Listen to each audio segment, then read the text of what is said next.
Hey everybody, it's Terry. Welcome back to the workshop. As you can see, I've got a lot of different projects going on right now. Everything ranging from an antique snow sled to new airplanes and even an old Dremel shoe polisher that I found at a yard sale. But what I want to talk to you about today is this. This is the Kyosho Inferno EVO 3.0. Now some of you may recognize the Inferno as Kyosho's 1/8 scale off-road racing platform. Well, the EVO is a derivative of that racing chassis, but it has some changes that make it a basher instead of a top-level competition machine. I was particularly excited to test out this car for two reasons. First of all, I particularly enjoy working on the larger, beefier 1/8 scale platforms. Second of all, this is nitro powered. I've owned dozens of electric-powered RC cars before and a whole bunch of nitro-powered RC airplanes, but this is my first experience with a nitro-powered RC car. And it's been a pretty interesting experience. So let's crack this thing open and take a look inside. One of the big things to note about the Inferno EVO is that it is a complete package.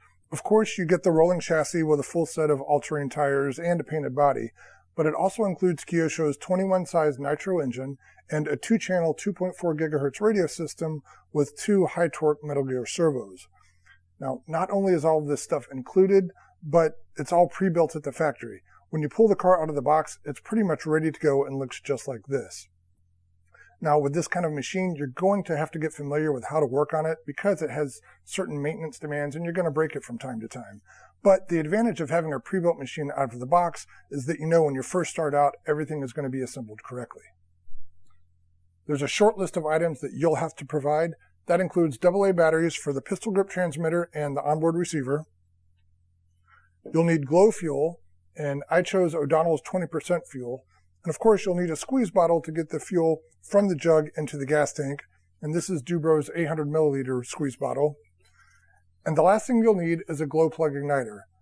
This is Dubro's quick start igniter. And I chose the extra long version to make sure that it could fit through the engine heat sinks and reach the glow plug without interference. After I installed the batteries, I did a quick radio system check. I found that the steering servo acted very erratically whenever I made quick steering inputs. The problem was that the steering servo requires more electrical current than these alkaline batteries can provide. So to fix that, I replaced the alkaline batteries on board with a 4-cell pack of rechargeable nickel metal hydride batteries. And this battery pack has no problem providing enough juice for the radio system. So I would recommend that you make a similar change. At the same time that I replaced this battery, I also added a simple visual voltage indicator on top of the battery box, and this lets me know when it's time to recharge the battery. A nice feature of the included engine is that it has an easy-to-use pull start, just like a lawnmower or a chainsaw. But before you can really let this baby rip, it's necessary to break it in. That's not exactly a quick process because you need to burn through 5 tanks of fuel. The manual does a pretty good job of describing this process, so make sure you follow the directions closely. Kyosho also includes a governor that limits the engine's power during the braking process to help make sure that you don't overstress anything. Driving the Inferno EVO is a different experience from driving my electric-powered RC cars. Of course, this thing is powerful and fast, and those things alone make it fun to drive. But the sound of the engine and the smoke and the smell of the exhaust really add a new level of excitement, so this thing is super fun to drive. Speaking of the noise from the engine, well, it's loud. And by that, I mean it's really loud.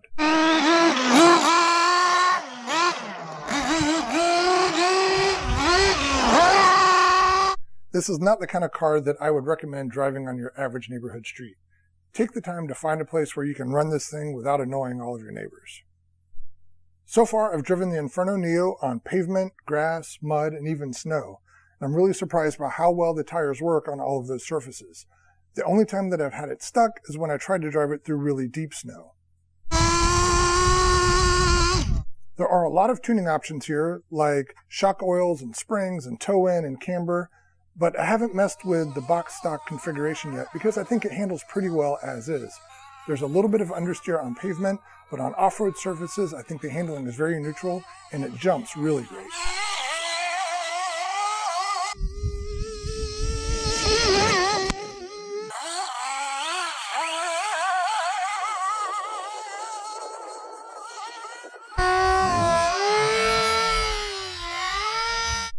I've been having a lot of fun with the Inferno EVO, and I don't see that changing anytime soon. It's been a good platform to transition me into the world of nitro-powered RC cars. Now, with that being said, I don't think this is necessarily a beginner-friendly machine. It's just kind of big and complex, and I think a beginner would be better off starting with something a little simpler. But for someone like me, who already has some experience with RC cars, and even a little experience with nitro engines, I think it's ideal. Thanks for watching, and be sure to check out my written report on the Inferno EVO at tested.com.